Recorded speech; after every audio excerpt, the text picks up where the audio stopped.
Last month, a white supremacist terrorist murdered 22 people in El Paso, Texas. His evil act was inspired by the murder of 51 people at mosques in Christchurch, New Zealand.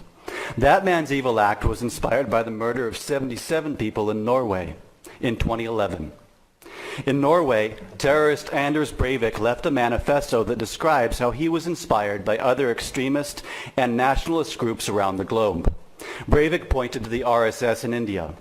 He praised the right-wing Hindu nationalism of the RSS and its goal of making India into a Hindu nation. He praised the RSS for how they dominate the streets and often riot and attack Muslims.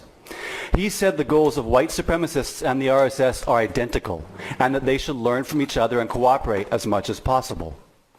The RSS is a fascist paramilitary founded in 1925, the same year that Hitler published Mein Kampf. The RSS developed with inspiration from the Nazis, and it produced Narendra Modi. In 2002, Modi presided as soldiers of the RSS massacred 2,000 Muslims. They gang-raped women, hacked people to death, burned people alive. Leaders of the pogrom later confessed on camera that Modi sanctioned their violence. For this reason, Modi was banned from entering the USA for 10 years. Today, under Modi's iron-fisted regime, Christians, Dalits, Muslims, Sikhs, and every Hindu who disagrees with the hate, violence, and supremacy of the RSS lives in fear of their lives. Modi's hands are stained with blood.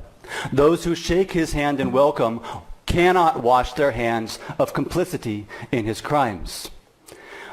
Bishop Desmond Tutu once said, "If you are neutral in situations of injustice, you have chosen the side of the oppressor. So what then if you roll out the red carpet for the oppressor?" The philosopher Plato said, "Silence is consent." So what then if you raise your voice in support of the oppressor? Rather than "Howdy, Modi," the city of Houston ought to be saying, "Adios, Modi."